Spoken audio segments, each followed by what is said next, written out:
Okay, just disenabled the waiting room. Sachin, anything you want to say to introduce Andre, or do you want me to kick it off? Kick it off, please. My network is really choppy. Yeah. I'm just going to say GM 4 times in the chat, and then we'll be ready to go. Hello, good afternoon, good morning, good evening. Welcome, everyone, to session 2 of our wonderful series with Andre that kicks us off very well. To start, sorry, I had to laugh. I always say good morning to my dogs. Aaron, that's perfect. That's the perfect way to start your day. I am really excited about this session. It is hopefully going to be as hands-on as the last session that we did with Andre, but in a different way. The first session, we got to spend some time on a shared whiteboard that we came up with some, I think, really great ideas and got a good sense of what it might feel like to use collective intelligence and some of the Miro related tools to better express and understand our ideas. The continuation of that is taking ideas from that idea form towards prototypes and sharing them with each other. So Andre is going to walk us through some of his thoughts on user testing, knowing that many of you probably have some good context here and have done this before. And the hope is that that will take about 15 to 20 minutes. And then we'll get into AirMe, where we will continue on to actually do a couple of user tests. So you will be in a room, ideally with one other person who has a prototype to share, and spend 20 minutes with one prototype and then 20 minutes with the other prototype. That's what I'll say to kick us off, but then I'll pass it to Andre. When we get to that portion, we will be moving to AirMe, which is where Andre will be joined by 6 other members of Deepwork, which is a really gracious thing that, Andre, thank you for setting up so that we can have them in the mix as well as some of these user tests are happening, maybe giving feedback, meta feedback along the way. So I'll pass it to Andre for now. Nice. Thank you so much for the intro. And also thank you so much for coming around. As Vivek said, I'll just give you a quick intro, try to stick to 15 minutes on continuing last week's presentation on prototyping and workshopping and going more into user research. So I'll share with you some insights that I've gathered along the way, working with a lot of different organizations in user research, and also try to provide you with a lot of really easy tools that you can then hopefully apply in the actual interviews afterwards. So I also provide you with a lot more things that you will probably not going to be able to use right away because they need a little bit of more kind of preparation, but everything else will be hopefully a good overview. So I'll share with you again a couple of slides as last time, and also feel free to write questions in the chat. If I won't be able to answer them now, I will try and address them later at the AirMe table. So first of all, yeah, so this is the user research for technical teams. First of all, just want to mention that there's like 2 different ways of user testing. There's qualitative user testing and quantitative. We're going to be focusing more on the qualitative right now because that's essentially the focus of like running interviews with a human in person and figuring out exactly how their mental model works and if that applies to what you're trying to build. And that's especially useful if you're just developing a new feature or product. Quantitative user research is more when you already have something running and you kind of want to just keep track of data and like let data inform your decisions, whether you need some redesign or not, and whether your intentions actually work out well. But qualitative user research is almost like the better way to see if your product works on the market. So we're going to start with just a really brief example. So let's say we worked on a platform for fractionalizing NFTs and we were looking for people. And obviously the first thing you need to figure out is who is your target audience. So whether you have a product or not, you basically need to figure out who you're addressing it to. And you can do it with persona workshops, but easier is actually just to figuring out what the kind of pre-existing bodies of knowledge is that your user testers are supposed to have. And so if you're thinking about something like fractionalized NFTs, you want to look at people who are basically fitting that criteria, who already exhibit behaviors that could go in the direction of using your product. So you don't want day traders because they would influence the platform negatively with their like day trading intentions. You don't necessarily want to have someone who doesn't even have a computer, but you want to look at people who actually already have some experience in that space. And so that's kind of the basic framework. So I wouldn't try and like I try to not sketch out like really in-depth personas with like ages and demographics and like where they come from, because what really matters is just what people know, so that you can kind of shift them towards from the space of knowledge that they have now, slowly towards this new world that you're building and giving them opportunities that they haven't seen before.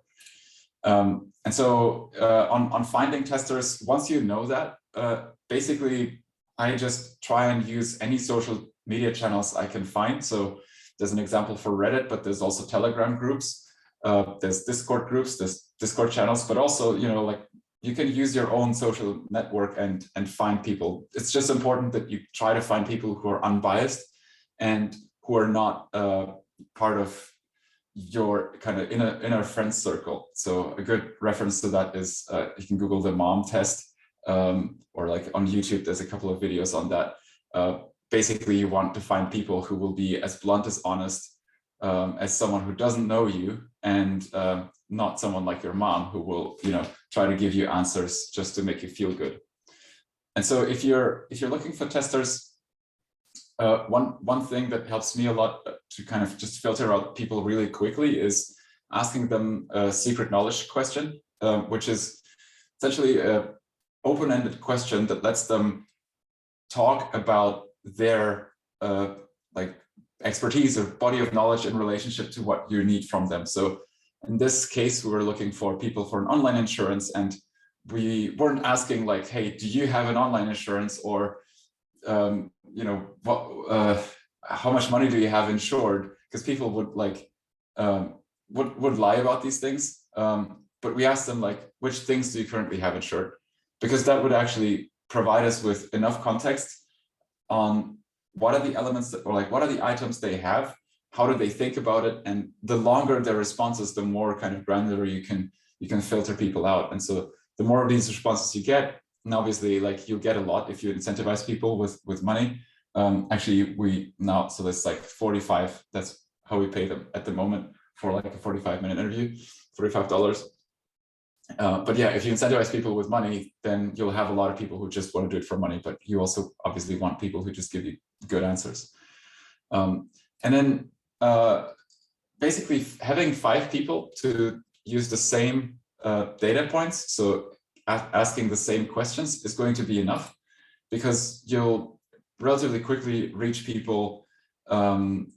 You'll reach kind of the limit of the overlaps of the responses relatively quickly. After like 3 to 4 people, you'll already see trends. After 6 interviews will become boring, because people will start responding with the same stuff, and you kind of already know what's broken and what's not broken. So I normally test with like 4 to 5 people, and then I already know like which things I need to improve on, or what really resonates well. And also, if you're seeing people that will tell you that they like something, I really recommend questioning that, because I'll get to that also in a second. But generally, people will tell you good things, but try to ask them questions that will make you feel uncomfortable. I know it's hard, but you'll actually want to like figure out what they really like and why they like it, because some people will say they like something because they want to make you feel good, and not because they actually like something. Or they might say that, hey, I like this because it looks great, but then, you know, the feedback that's relevant for you is probably more around UX and not like the visual stuff. So another thing, when you're asking people, or like when you're interviewing people, this is something that you should prepare, like when you're actually working on this, or like spend a little bit of time on creating a user interview guide, because that way you'll always be able to ask exactly the same questions, so that you just get consistent data and consistent feedback. We have a lot of these online, so you can, if you go to our case studies, there's always these templates. You can also go to that knowledge base. I can share that link with you later. But we have basically templates for these things. It's not that hard. You're just like writing something to introduce yourself, then some key questions that you want to know. And then when you show people, you just want to have like 1 or 2 questions per screen that you're asking them. So kind of asking them about the experience. And then as a wrap up, you just ask them things like, what is your, like, how would you describe the whole experience to someone else? Like that gives you a lot of information on what actually stuck with them. Or if you have anything that you can think of, you could add, like what would be 3 wishes you could have towards like improving that piece. If you see overlaps there, that's a clear trend towards something that people would appreciate. Also, with regards to asking people for feedback, try to show them and let them tell you, rather than like letting them ask you to add stuff. So there's kind of a fine line within that feedback. Really quick, only a few notes. So it's broken. I don't think this. I don't think that's an actual symbol. It's just be a colon, I think. Yeah. So for example, here, like you want to ask them open-ended questions. So try to avoid things like yes and no. So when people can reply with yes and no, they will, and that's not going to be helpful. You can also begin really, really broad and then slowly kind of narrow down their focus to a little bit, to something a little bit more tangible. So if you're asking people like things that, this is what I just mentioned, don't let them like decide on the future direction or like predict the future, because they'll come up with stuff that's not really relevant. And if you're asking them if they would pay for it, that's not going to give you an actual response whether that would be the case. And yeah, so like, yeah, don't give them too many clues about what you want to hear, and also try to use like really simple to understand questions. So yeah, when they respond, this is just what like kind of my habit is always to try keeping notes. You can use Miro to take differently colored post-its to already separate the types of feedback into different categories. So orange is negative, green is positive. These are highlights. The yellow ones are just, random stuff. And because the thing is, if you like interview 5 people and you have like 10 screens or so, you'll really quickly get an overwhelming amount of notes. And if you keep them color coded, after the interviews, you're just going to be like, okay, let's group all of these together, and then you can scan the trends really, really quickly. So it saves you a lot of time. So yeah, that's pretty much it. I think I was in 15 minutes approximately, but yeah, so prototyping user research is kind of key for if you want to act really, really fast. There's a, yeah, with that cycle, you're just improving or like increasing the speed at which you're learning stuff, and can figure out at the specific stages at which you need to push the software into development and actually spend a lot of resources. Because if you do this short cycle, you'll definitely get a lot more data at a higher speed than if you would ship it first and then figure it out. Obviously, you won't get the same type of data in a simulated small environment than if you would actually have the product live, but that's a different stage. That's just shipping the product. There's one question, and I think I have like a minute to really answer it because it's super short. What's the max people have seen to offer testers? It's like, yeah, I mean, people offer everything. It's basically from zero, and I've seen also like $300 easily. It really depends on how narrow the niche is, especially with projects that require people to run validators, for example, or people who have high net worth. Or if it's like super crucial to get the right people in, then the incentives are certainly higher. But yeah, generally, I have the biggest success with $45 because it's a fair pay. And you also, like, I also try not to overpay, because then you're quickly running into like over incentivization and people not showing up because they want to help you, but because they want to make money. All right, that's it from the intro. Yep, that's great. Thank you so much, Andrej. You were ahead of time. We have 45 minutes left. And the last thought on that piece is that the hope is that during the next few weeks of KB4, you can do many of these user tests. Today is more of a dry run. The way that this dry run will work is that we will hop into AirMeet, which is a software that some of you may be familiar with from office hours. AirMeet's link is right here, but don't feel like you have to hop over it this very second. The place that we will be in AirMeet is the lounge. So the way that the lounge is set up is that there's a reception table right here. You can see Sachin and Andy are already over there with a couple of the folks from Deepwork, Vikrant and Salim. And there will be a variety of Deepwork tables here. The next steps are as follows. You should have seen in the, let's see, the messages Session put in Slack, this cross feedback session partners page. And I see that there's at least 10 people already in here. The basic TLDR is that you want to put your name next to either partner A or partner B, and use that as a means of teaming up with somebody to do a user test in the next 40 or so minutes. So we're going to try to use the sheet to keep things clean, but we'll also be active in the track build channel in Slack if things get confusing. Feel free to just like put your name or project or your Notion link to your adventure here. Whatever link that you have, really that Notion page is kind of the baseline to represent your project. You put it there, and then you go to the table that you're listed under. So table 1, 2, 3, 4, 5. We'll have definitely more depending on how many people pop in. And they represent these tables here. So Deepwork 1, 2, 3, 4, 5, 6, 7, 8, 9, 10. You click join on a table. The other team also clicks join, and we go from there. I'd like to pause before we go over there to see if that was all clear. If anyone has any questions, that would be great now before we hop over, because it'll be easier here.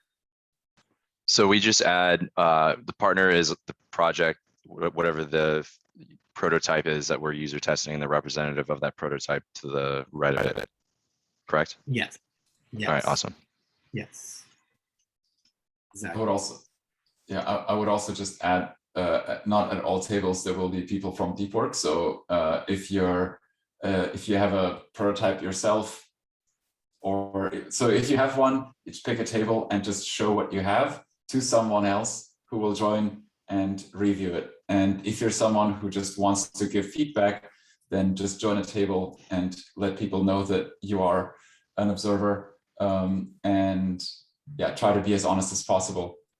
You can also switch roles if you have both. So it's actually quite flexible. Exactly. Exactly. Okay. Let me see. One thing I'm formatting here.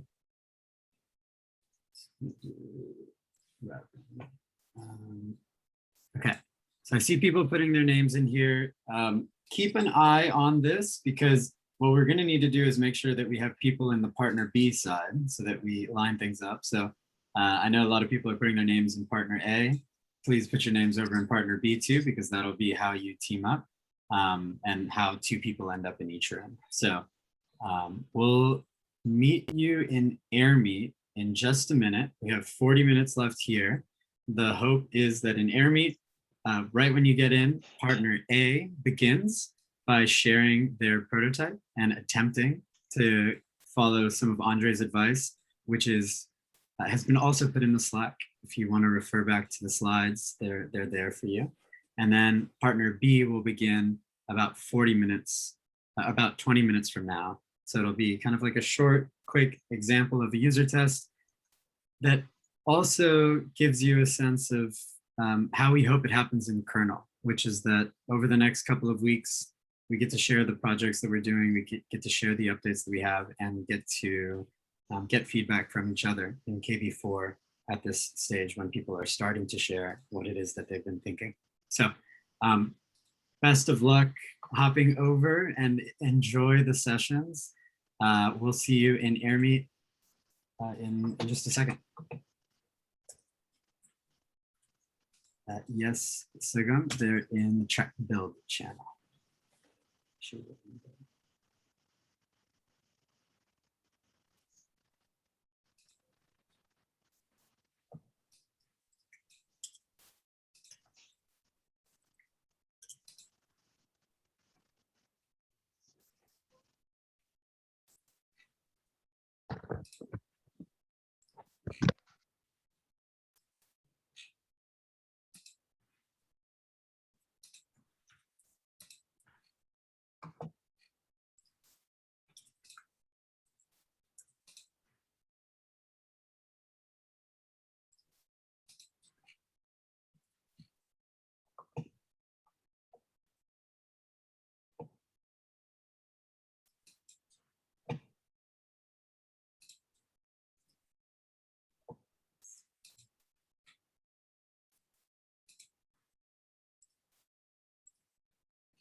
Okay, Andre, I'm gonna hop over there fully in a second. I'm starting to just team people up by moving some people over to partner B. I also just found it. I'll also just jump around and see if I can join any tables. Hey, sorry, can you post the link again? I needed to exit and come back in. No problem. Yeah. Thanks. Here it is. Thanks very much. I'll see you over there. Oh no, I meant, sorry, the air table. The air meet link. Yeah, air meet. Here it is. Thank you very much. See you there, Richard. I'll see you there. Cool. See ya. Bye-bye. All right, everybody. I'm gonna hop over there fully now. If you guys have any questions before I do, please let me know. Otherwise, we'll close out this room and we'll see you in air meet. If we don't see you there, enjoy the rest of your day. And we'll see you very soon for continued sessions.